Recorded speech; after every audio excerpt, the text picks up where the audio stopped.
My name is Frank Farry, F-A-R-R-Y, State Senator for the 6th Senatorial District, joined by some of my colleagues in the State House, which you'll hear from Representative Hogan in a minute, our County Sheriff, Fred Harran, as well as some of our law enforcement leaders and representatives of TSI. Why we're here today is we're announcing a training that is going on for 120 of our law enforcement officers here in Bucks County. This is one of only 4 going on across this whole Commonwealth. Myself and my colleagues to my right here in the House were able to secure $300,000 in state funding for this very important training. We also want to thank Neshaminy School District, by the way, for allowing law enforcement to use this school, which is closed and soon to be demolished. What this training is, and I'll let the experts in law enforcement and the trainers tell you about it, but it is training that is imperative for our law enforcement officers in the case of school safety, attacks on places of worship, things of that nature. And this is the kind of training, and I can speak to it as a 35-year first responder. When you do specialized training, you hope you never need to use it. But in the event that any of these officers, if a tragedy befalls Bucks County and these officers need to use this training, this specialized training will help them mitigate whatever is transpiring. And the important part of that is keeping the residents of our community and our children safe. So we're very lucky that this is one of the few programs going on in the Commonwealth, and we have it happening right here in Bucks County. So once again, thank you to our law enforcement community for organizing this and for what you do every day to keep us safe, and our friends from TSI, who you're going to find to be very specialized in what this training is. I'm going to turn it over to State Representative Joe Hogan. Thank you, Senator. Good morning. My name is Joe Hogan. I'm joined here with my fellow colleagues in the House, Representatives Kristin Marcell, Casey Tomlinson, and Shelby Labs. Building off kind of what the Senator had just said, this training is going to be critically important for the school districts across Bucks County, but even more important is prevention, so that something like this never happens in the first place. And we've championed school safety in the Pennsylvania House of Representatives and in the State Senate, not just through funding like this, but in other technological programs, trying to bring pilot programs to the Commonwealth to detect weapons. We've also introduced legislation that would provide funding for a school resource officer in every single school in the Commonwealth of Pennsylvania. That's something that our sheriff has also championed very aggressively here in Bucks County. So we're going to continue to do everything we possibly can to make our schools the safest places possible, because children cannot learn if they're not in a safe and healthy environment, and that's one of the things that we're all committed to doing. So thank you again for being here and learning about this program. Now I'd like to introduce our sheriff, Fred Harran. Thank you, Representative. Thank you very much.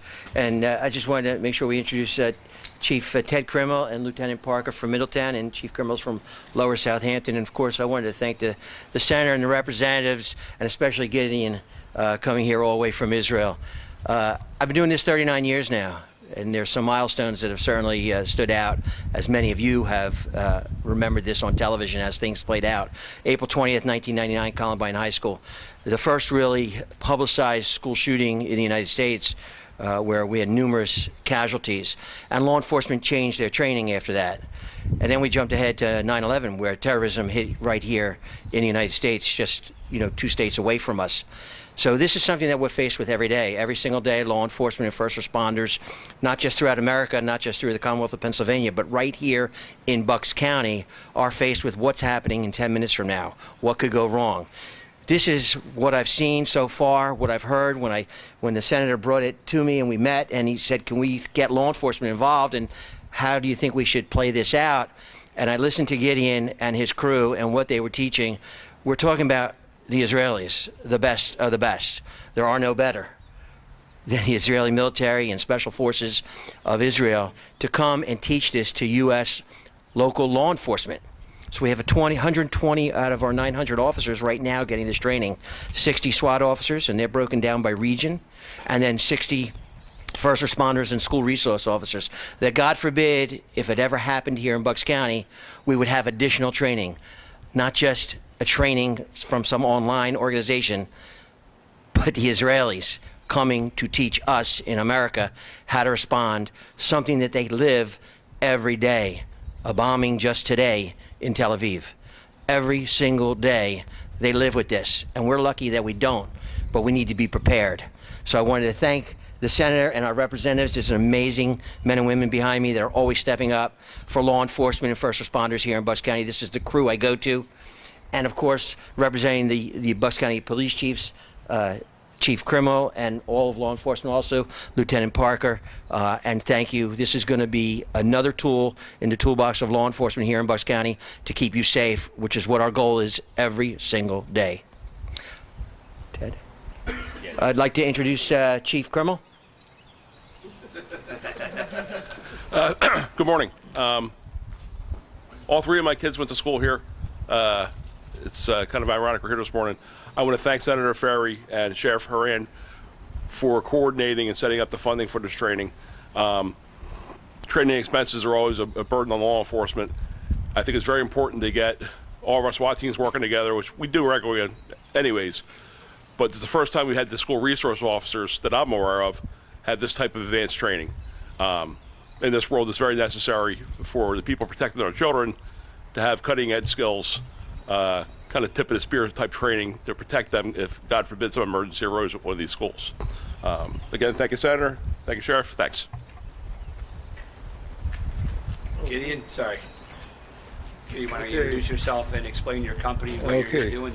Thank you. I'm Gideon Lapin from TSI. I'm the CEO and the founder. And here is my partner, Chagai. I want to start with two things, two very short things where we stand. We can't afford being 2-3 years old children playing hide and seek, standing in the middle of the room, closing their eyes. If I don't see you, you don't see me. We can't be naive. The world is not getting to a safer place. Unfortunately, we see it in Israel day in, day out, 24/7, and it's all over Europe, and unfortunately, it's coming to the States. The other thing that I wanted to start with is that until last October, our last training in Franklin County, I used to finish our training with some kind of a scenario. Said, let's assume you come to a school and the 8 a.m. drop-off time, and suddenly you see a car ramming, and after they stop, they come out and they start shooting. And I always said that it's not a theory, it may happen, and it's not a question of if, it's a question of when. But I'm hoping for you that it's going to be much later than before. And come January 1st in New Orleans, this is exactly what happened. In a different place, not in a school, but a car ramming, and then someone came shooting. So we have to be aware of everything. And what we bring to the table is not just showing people how to shoot or how to run.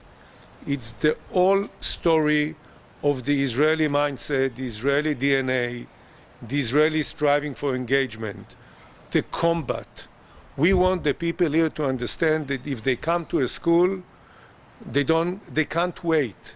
They have to rush in, they have to do it the right way. They're not robots, but they have to be trained in order for them to have the self-confidence and the self-assurance that they can do the work and eventually neutralize the risk. And for that, you have to be trained in order to strive for engagement. This is what we bring from Israel. We are not better than you are. Unfortunately for us, we are very experienced.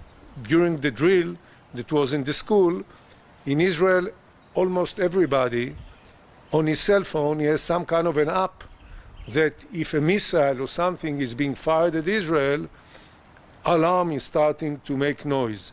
So I was in the school, and suddenly Chagai and me starting to have noises in our phone, but we are here.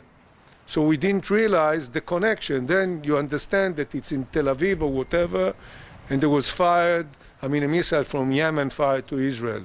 So I hope that you won't be needing our training, but it's better being prepared than not prepared. Thank you very much, and I hope to see you again. Thank you. if you don't mind, if I just follow up on a couple of points that I think are important, and for law enforcement, or Gideon, please jump in.